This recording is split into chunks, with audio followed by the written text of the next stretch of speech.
I've lived in this house for almost 10 years, and up until recently, I would have said I had the most boring neighborhood on earth. Mostly older folks, retirees, quiet lawns, occasional garage sales, and the most scandalous thing I ever witnessed was someone letting their dog poop on the wrong yard. Then Leonard moved in. It was about 5 months ago. He inherited the place from his cousin who had passed away suddenly. Didn't talk much. Gray hair, deep-set eyes, always wearing the same beat-up flannel jacket, no matter the weather. You know the type. Friendly enough to wave, but clearly not interested in small talk. I didn't think much of it. Until about 2 weeks ago. It started on a Wednesday night. I had just gone upstairs to get ready for bed, and out of habit, I glanced out the window that faces Leonard's backyard. That's when I saw it. Leonard pushing a wheelbarrow across his lawn, heading toward the back fence. He had a flashlight wedged under his chin, and something long and wrapped in a tarp sat in the wheelbarrow. At first I assumed it was yard debris, maybe some old carpet or a rolled-up tree root, but he was being careful, way too careful, glancing over both shoulders, moving slowly like he didn't want to make noise. He got to the corner of his yard, dropped the tarp, and started digging. And he kept digging, for almost 2 hours. I couldn't sleep that night. My bedroom overlooks that side of his yard, and every time I closed my eyes, I thought about what might be under that tarp. The next morning, the hole was gone, not a trace of it. No mound of dirt, no tarp, just a weird patch of freshly packed earth. I tried to shake it off, told myself maybe it was just junk. He could have buried trash or tools, maybe even a pet. But I couldn't ignore the feeling in my gut. That Friday, I saw him again, this time at the local hardware store. I wasn't planning to talk to him, but we ended up in the same aisle. He picked up 2 more bags of lime and a new shovel. When he caught me staring, he smiled, only it wasn't a normal smile. It was tight, nervous, like someone who knew he was being watched. Later that night, around 1:45 a.m., I woke up to a metallic sound, like a shovel scraping against stone. I got up, peeked out the window, and there he was again, digging in the same spot as before. But this time, he wasn't alone. Something, or someone, was lying beside the hole. Another tarp, smaller than the first one. I grabbed my phone to record it, but as soon as I hit record, he looked directly at my window, like he sensed it. The light from his flashlight hit his face, and for a second, I saw something strange in his eyes. Not fear, not surprise, but disappointment. I ducked down and didn't move for 10 minutes. When I looked again, he was gone. So was the tarp. The next morning, there was a faint trail of mud leading from his backyard to the street. His truck was gone. And for the first time in weeks, his yard was completely empty. Spotless. The tarp was gone. The shovel was gone. The hole? Covered like it was never there. Just silence. I haven't seen Leonard since, but last night something new happened. Around 3 a.m. I heard footsteps on my porch, not heavy, deliberate, slow. By the time I got to the front door, no one was there. But tucked under my welcome mat was a small plastic bag with dirt inside. And on the outside, written in Sharpie, "Mind your own business." I don't know what to do with that, but I haven't slept since.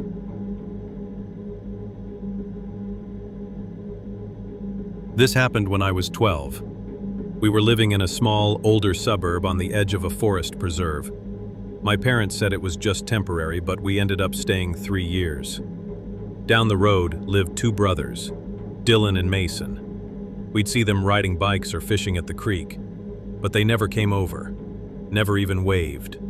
They were quiet, a little off. They didn't go to our school, and there were rumors that they had been homeschooled after getting expelled from their old district. Something about fireworks and a missing cat. Typical urban legend stuff.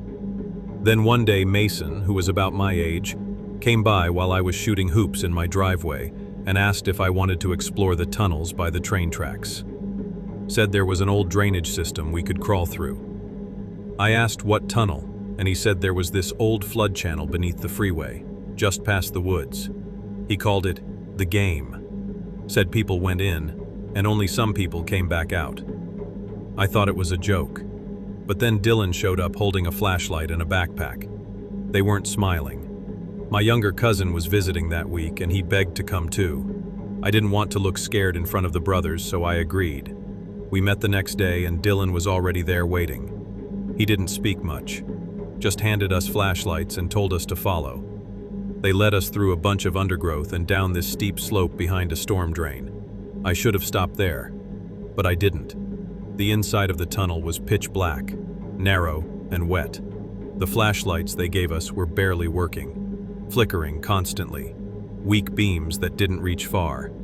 At first it was cool. The air was cold and damp. But after maybe 5 minutes, I noticed something weird.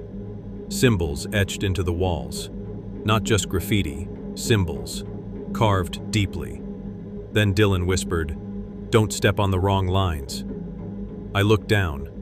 There were chalk lines drawn across the tunnel floor, some curved, some straight, all overlapping like a maze. They started whispering to each other, laughing at things me and my cousin couldn't hear. Then Dylan stopped and said, "You guys should go ahead.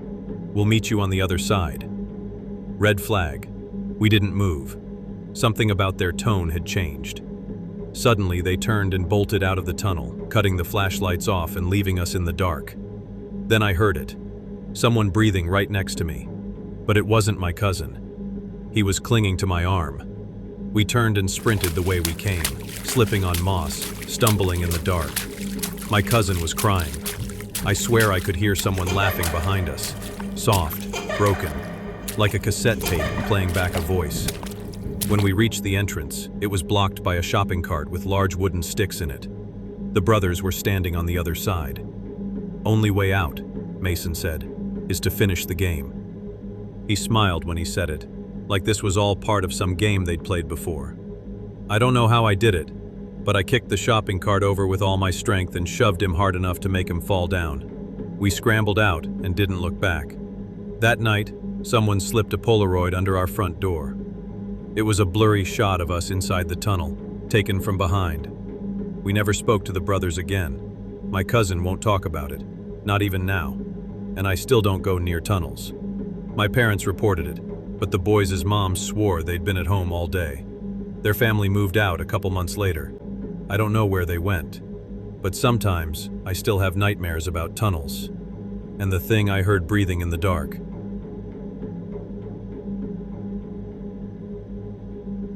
At the time I'm telling this, it's only been about 10 days since it happened, and I'm still not sure if I want to move or just pretend none of it was real.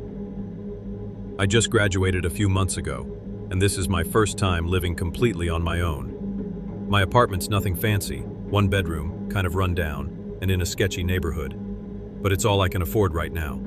The building's pretty quiet, but the unit above mine is something else. 2 people live up there, a man named Russ, probably in his 60s, and a younger woman named Emily, who might be in her 30s, but has the behavior of someone much younger. I didn't ask, but one of the other tenants told me she's not well mentally, and Russ is her full-time guardian or uncle or something. I don't know what their exact relationship is, but it's weird. Most evenings I'll be in my living room and hear her stomping back and forth overhead, muttering, sometimes yelling. Not words, just animal-like sounds. Every now and then I hear a crash, followed by Russ's voice yelling at her to calm down. Then silence for a while. Then it starts again. Lots of people complained to management about the noise and told them to keep it down many times, or they would get evicted, which they would for a couple of days, and then it would start again. At first, I just brushed it off as part of living in an old building. But one day, I was walking in from the parking lot and I caught them outside on their balcony. Russ was trying to get Emily to go back inside, but she was shrieking at full volume and clawing at the metal railing. She looked directly at me mid-scream, her mouth still open, and just stopped. Then she pointed. I froze. Russ grabbed her and yanked her inside, muttering something under his breath. He never looked at me once. Later that night, I heard what sounded like furniture being slammed against the floor, over and over, until it shook my ceiling. I was exhausted and had to work the next day, so I went upstairs and knocked on their door. Russ opened it just enough to see me, his expression tight.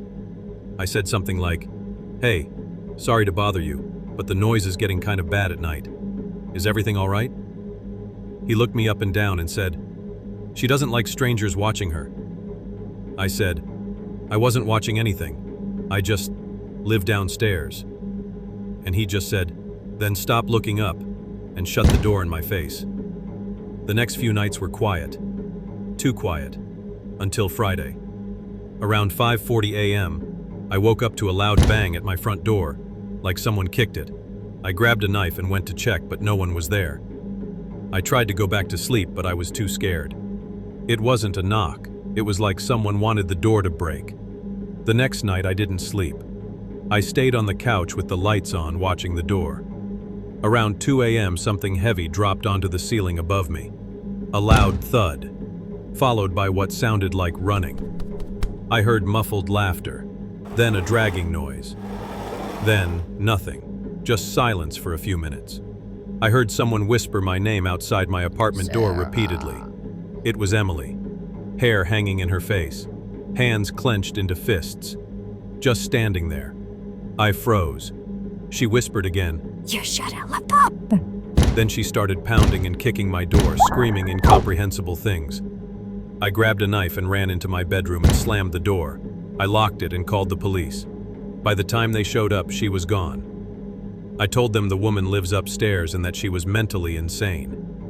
Russ came downstairs during the commotion and just stared at me while the cops were taking my statement. Didn't say a word. Emily wasn't arrested at first. Russ lied and claimed she'd been accounted for in her unit all night. Until another unit came out and said they heard the whole thing too and saw it from outside their door before running back inside. They arrested her and Russ started pleading with the cops to let her go, but they insisted they had to take her in for at least the night. One of the officers asked me if I wanted to press charges, and as he asked this, Russ gave me the most evil, hateful stare imaginable. I chose not to press charges, but his stare didn't change. The officers drove Emily away, while Russ continued to stare at me as he walked back to his apartment. 5 minutes later, I saw him get in his car and drive away. The landlord evicted these two, but I'm seriously considering moving out still because I still have nightmares about it. I keep telling myself it's over, but sometimes when I'm falling asleep, I swear I still hear her pacing upstairs,